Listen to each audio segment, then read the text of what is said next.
नमस्कार, राम राम।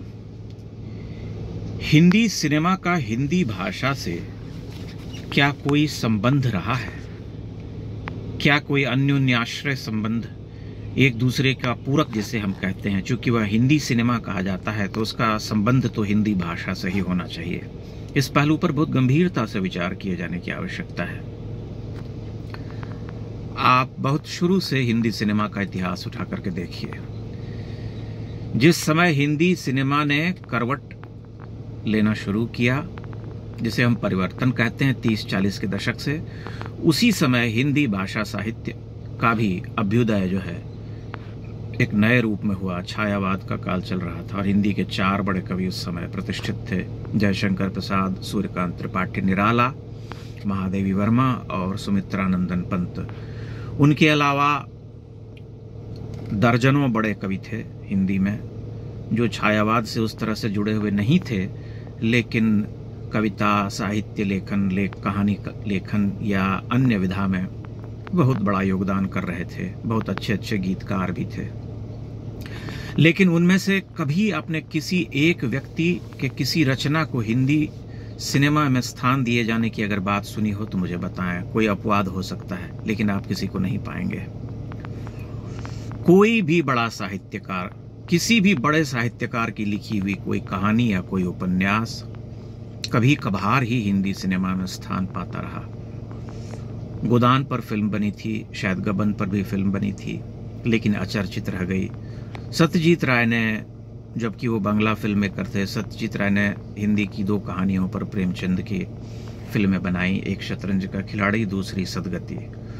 लेकिन उनके अलावा जैनेन्द्र कुमार से लेकर के अज्ञे, निर्मल वर्मा, कमलेश्वर और बहुत बड़े बड़े लोग सब हिंदी में जो कथाकार हुए, जिन्होंने बहुत अच्छी अच्छी कहानियां लिखी, भीष्म साहनी जैसे लोग, अन्य लोग, उन सब को पूरी तरह से नकार दिया गया। जबकि भीष्म साहनी के भाई हिंदी सिनेमा के बहुत चर्चित, प्रसिद्ध और महान अभिनेता थे, बलराज साहनी। उसी तरह से कविता और गीत के क्षेत्र में हुआ। जो भाषा हिंदी सिनेमा ने चुनी, भाषाई संवेदना की मैं बात कर रहा हूं, क्या वह भाषा हिंदी से संबंध रखती थी? आप ध्यान से देखिए। मैं आपको हजारों गीत उदाहरण के रूप में दे सकता हूं, लेकिन 2-4 गाने आप सुन करके देखिए कि उनके लिरिक्स में क्या लिखा गया है। एक मोहम्मद रफी का बड़ा लोकप्रिय गाना है, ओ मेरे शाह खुबा, ओ मेरी जान जनाना, तुम मेरे पास होती हो, कोई दूसरा नहीं होता। अब आप मुझे बताइए कि हिंदी में या भारतीय समाज में भला अपनी प्रेमिका को कौन ओ मेरे शाह खुबा कहता है? क्या आपने कभी ऐसी भाषा का प्रयोग किया है? ये भाषिक संवेदना उस सिनेमा की जो संवेदना है, क्या उससे मिलती जुलती है, उससे मैच करती है? एक महिला जो हीरोइन है उसमें, जिसने पारंपरिक वेशभूषा धारण कर रखी है, साड़ी पहन रखी है और एक टिपिकल हिंदू भारतीय स्त्री का रूप है उसका, उसे हीरो कह रहा है ओ मेरे शाह खुबा। क्या यह भाषा उस संवेदना से कहीं से मेल खाती है? इसी तरह की भाषा थोपी गई है, इसी तरह की भाषा हमसे स्वीकृत करवाई गई। ऐसा नहीं था कि हिंदी में उनसे कोई कमतर कवि थे या उनसे वैसे गीत लिखने वाले लोग नहीं थे, अनेक लोग थे, लेकिन उनकी भाषा को खारिज कर दिया गया। अब आप अन्य भाषाओं को देखिए। क्या बांग्ला में वहाँ के फिल्मकारों ने बांग्ला भाषा, जो पारंपरिक बांग्ला भाषा है, उसके नकार दिया? बिल्कुल नहीं। उसी तरह से दक्षिण भारत में तमिल, तेलुगु, मलयालम, कन्नड़, इन सब भाषाओं में जो फिल्में बनी हैं, क्या उन फिल्मों में उन्होंने किसी अन्य भाषा का चुनाव किया? वे वही भाषा है जो भाषा वहाँ बोली जाती है, जो लिखी जाती है, वह तमिल वैसी ही है जैसे लेखन में है, जैसे बोलने चालने में है। तेलुगु के साथ भी वही बात है, कन्नड़ और मलयालम के साथ भी वही बात है। फिर हिंदी ने ऐसा अपहरण क्यों किया इस संस्कृति का, भाषिक संवेदना का? मुझे किसी भी भाषा से कोई बैर नहीं, मैं सब भाषा का सम्मान करता हूँ। उर्दू बहुत अच्छी भाषा है, उसमें बड़े अच्छे अच्छे गीत लिखे गए, गजलें लिखी गई, लेकिन हिंदी को सर्वथा नकार देने का जो ये चलन था, इसे कैसे कोई पचा सकता है? हिंदी क्षेत्र का व्यक्ति इसके लिए तो मतलब आदमी को आत्मनिर्वासित होना पड़ेगा। जो निर्मल वर्मा कहते थे कि भाई संस्कृति से जो निर्वासित है उसे भाषा, संस्कृति और इन सबसे निर्वासित कर दिए जाने की जो पीड़ा है उसे वो होती ही नहीं।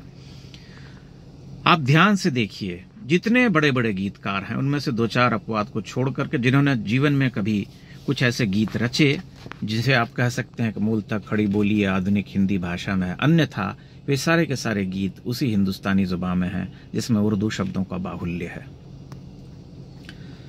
तब फिर उसे हम हिंदी सिनेमा कैसे कहें, किस अर्थ में कहें?